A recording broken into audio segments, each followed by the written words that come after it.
final score, Stockport County 1, Wrexham 0, and I'm afraid we can have no complaints about that one at all. This was a rare day with this team where we just weren't able to get going. There have been other games, away games, that, although we've not got the result we want, and although we haven't operated at full capacity for chunks of the game, we've still had something to come back at the opposition with. The Stevenage game comes to mind.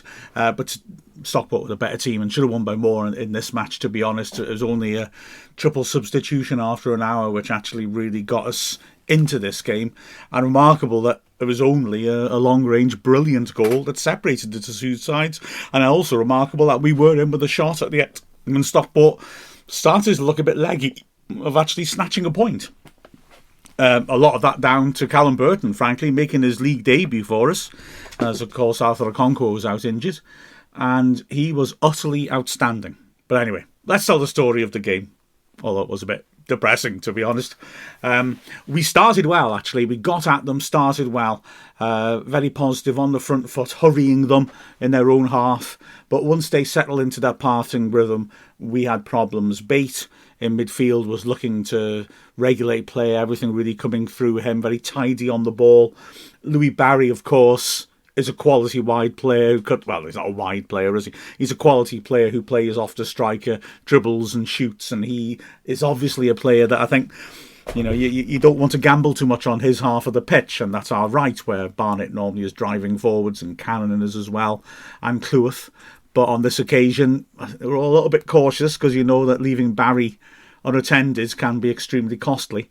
Wootton was winning things in the air, was knitting play up well, up front. And their wing-backs, now there's a story, isn't there? Macaulay Southam-Hales on the right, key player for them. But they've not been playing with wing-backs until their last match, which they won 5-0 against Wickham, because he's been out since February. And on the other side, Ryan Rydell, the left wing-back who pairs with Southam-Hales, has been out since last September. Only their second starts. Their first starts were in that 5-0 win over Bolton, which came 4 days after. Without those two, they'd lost 5-0 at home to Wickham.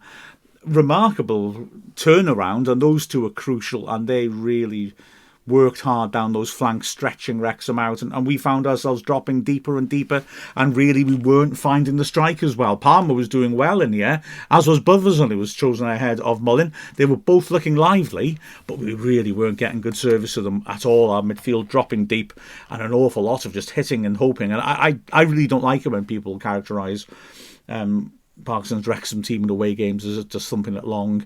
I don't think that we normally do, but this did feel a little like that, because I think the defenders were penned back and again weren't quite backing themselves to play out from the back.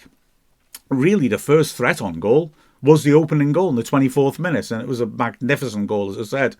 Norwood gets the ball on the edge of the area for a lengthy spell of pressure by Stockport. Until this point, Stockport are moving it around a lot in front of our defence, but not actually troubling us. And you sort of think, okay, he goes in a tough away game, you soak it up, you hit him on the break, although we weren't breaking on them. But, you're still in it. But then, Norwood picks her up 25 yards out, hits a stinging shot. Dobson makes a spectacular diving block. Stockport are all up in arms shouting for handball. Having looked at the replays, hard to tell. I don't think it is. I think it hits his upper body as he dives to block Norwood's stinging shot. But it doesn't really matter, because the ball comes back out to Barry, and he cuts inside, and then from a good 20-25 yards curls an absolute beauty around and inside the far right post. Absolutely no chance for Burton whatsoever, and Stockport are in the league. And 4 minutes later, they could have got a lucky second as well, when Connolly, looking to cross from the right, mishits it, and Burton has to be quick to backpedal and tip it over. But again, Connolly and Pye, the wide centre-backs for Stockport, are constantly joining in play, constantly making an extra man in midfield, because we're not able to get out and meet them and push them back.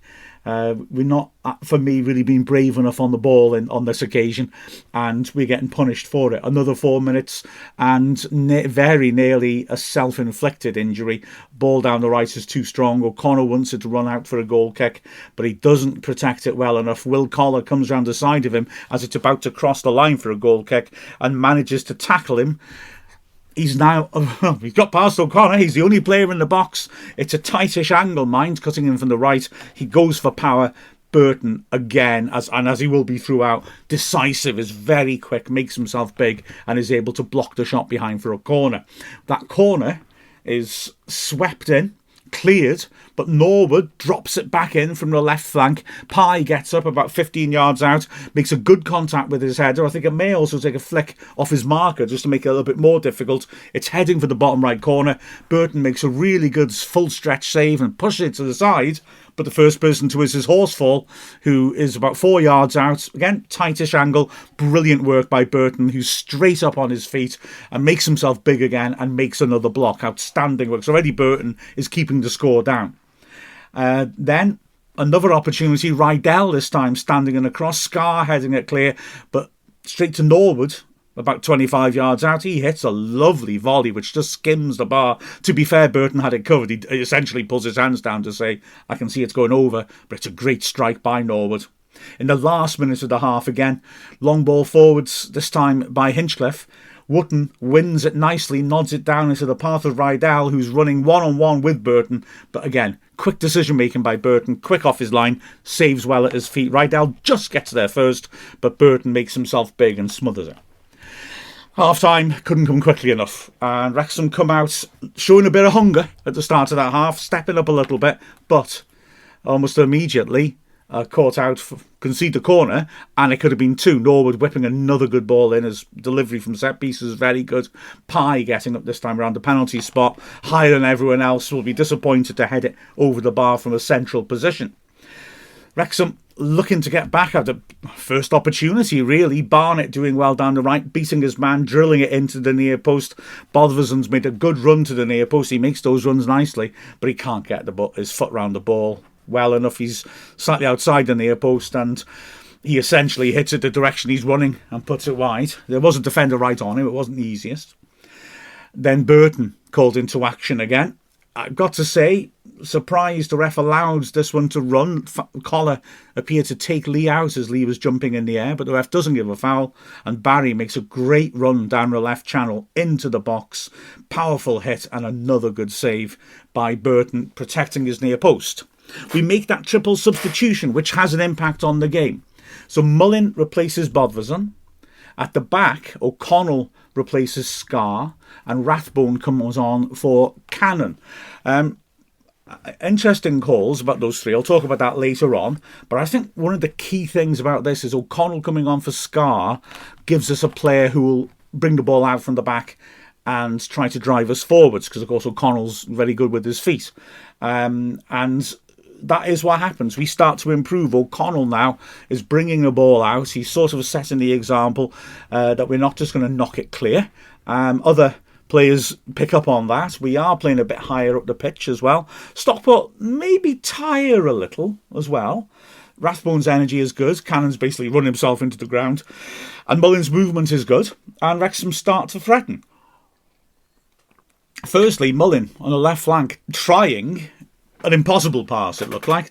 Trying to dink it between two defenders for Palmer, and he nearly gets it right. It was a hell of a difficult pass. The angle of the pass is always going to make it roll through to the keeper, and it does, but he nearly hits Palmer. Palmer stretching is just short of being able to bring it down.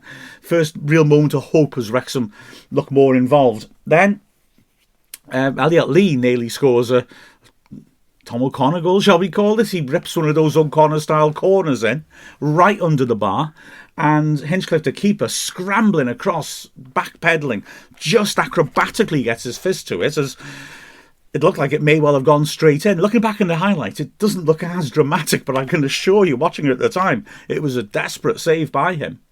20 minutes left, and Stockport open us up again, though. Bate, this time, with a good driving run down the left channel, feeds it into Wootton, who's one-on-one with the keeper. And fantastic save, this, from Burton. Wootton looks to have succeeded, maybe, in just dumping him on the floor a bit, and he hits it with power, and from only about 8 yards out, and Burton, despite the fact his arms are down, somehow manages to raise his left arm up really quickly. Terrific reflex save, and just claws it, just gets enough on it to send it the right side of the post from Wrexham's perspective. Great goalkeeping.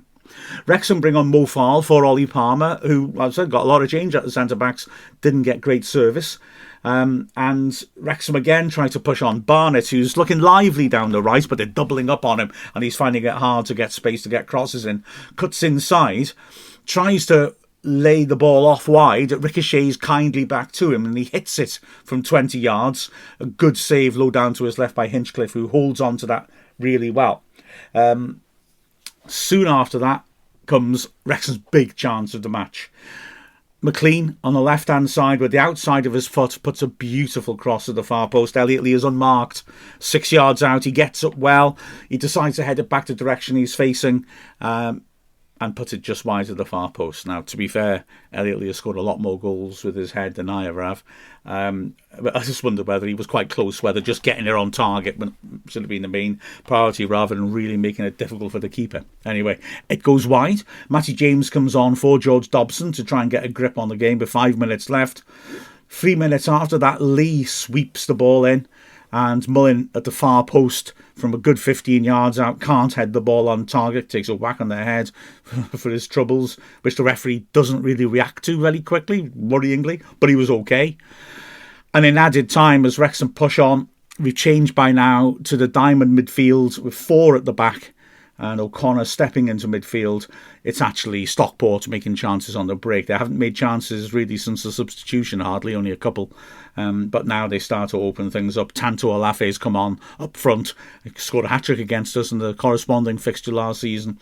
And he has 2 big chances. Firstly, a ball through the middle. Wrexham are exposed. O'Connell is up against him, the last defender. And Olafe turns it much too easily. O'Connell has a wild swipe to try and hack him down and take the red card, because it had to be a red card if he stops him. But he can't. And so Olafe is one-on-one with Burton. But again, Burton takes the turns. He comes out quickly, and Olafe scuffs a hurried finish. And it's a fairly straightforward save, although Burton has made it straightforward with his decisiveness. And then the very last touch of the match, appropriately, is the outstanding Burton making another fine save. Wootton helping the ball on, Olafe getting onto his left foot and ripping it. Terrific strike from outside the box, which looks to be going is going under the bar, until Burton with a fine save pushes it over. Great work by Burton. But Wrexham lose. And yeah, it was frustrating. I mean, hell's bells, this is a hell of a team. They've given us plenty of entertainment. They were allowed an off day, but although I was interested that afterwards, an awful lot of talk in the press box, and certainly amongst the Stockport reporters, was about how they were relieved to get it over the line. From my perspective, if it wasn't for Burton, we could have taken quite a heavy loss. Looking at the performances, guess who I'm going to say is man of the match? Burton was utterly outstanding. There's no two ways about it. He was magnificent. Confident on crosses, but that is shot stopping second to none. I mean, honestly, they opened us up far too often. He's acrobatic when the shots are coming in from distance. That's a brilliant performance by Burton. Looking across the back, well, like I said, I was interested that Scar went off. I thought he was doing okay, actually, in terms of winning the ball. He is not a ball-playing centre-back, and he is going to just knock it away. And I think it was astute of Parkinson. At the time, I thought, I'm slightly surprised he's the one making way. But it was astute, I think, of Parkinson to bring on O'Connell to change the nature of the game and the nature of the way we were playing out from the back. And O'Connell would try to keep the ball and be progressive with it. Okay, I understood that, although I don't think there was a huge amount wrong with how Scar defended. Wootton was winning it a bit, though, and he was holding it up well, I would have to admit. But to be fair, Wootton's a very good centre forward. He does that, I thought Clewis did all right. I say the defence weren't too bad, despite me saying they could have scored a few. He was solid enough, I thought, on the right side. Barry's the player running at him. He doesn't really get in beyond him very often. And Clewis, in the second half, was trying to drive forward and make things happen. O'Connor, notwithstanding his attempt to run the ball out, which failed and gave Collar a big chance to score, had a solid game as well. His passing maybe not quite where it normally is when we're trying to play out from the back, though. The wing-backs, Barnett, maybe the pick of the outfield players. In the second half, he's at least trying to take the game forwards. Doesn't have the electrifying effect that he can have, but he gets a shot off. He gets some half-decent crosses in as well.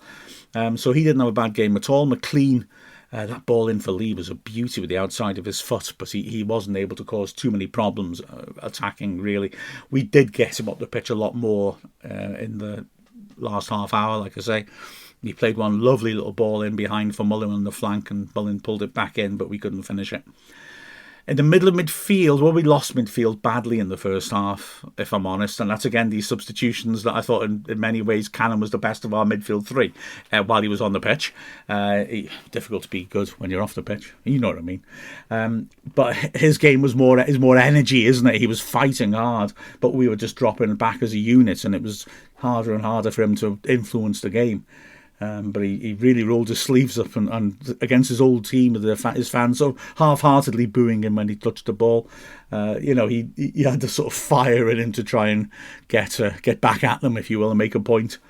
Dobson had a bit of an up and down game. He usually has more influence, I think, than that, to be honest, and his passing wasn't quite as good as usual. Again, he's allowed an off day.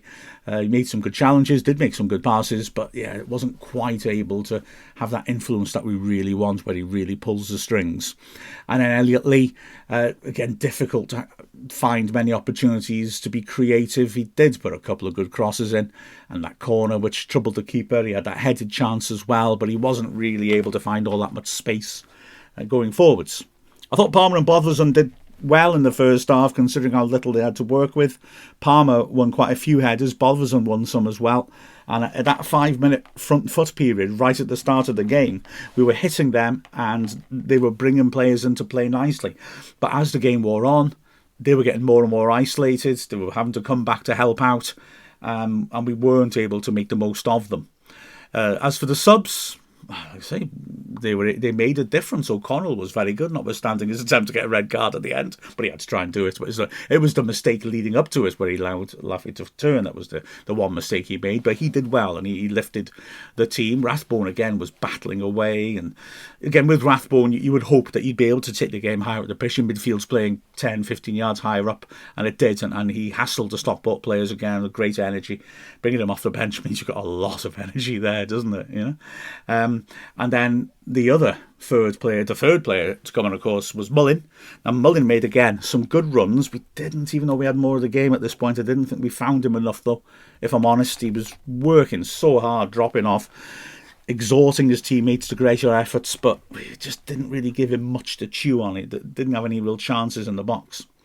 Mo Farl came on as well for Palmer and made a nuisance of himself and worked hard, won a couple of headers, but didn't have enough time really to make an influence. He came on 74th minute, and then 5 minutes left, Matty James came on just to put some fresh legs in at the back of the midfield, and he was neat, tidy, used the ball well, but wasn't able to get into a position where he could really hurt Stockport. And that's a problem. A lot of our players just didn't get into the position to really hurt Stockport, and as a result they deserved a win. Fair play to them. We've got home games coming up now, and we need to take advantage of them, get back to Fortress Racecourse and just cash in on those home matches. Disappointing, but hey, we've lost 3 games so far this season. We lost 10 last season and got promoted, so we need to keep some perspective about this. With the final score of Stockport County 1, Wrexham 0, I'm Mark Griffiths from Wrexham AFC.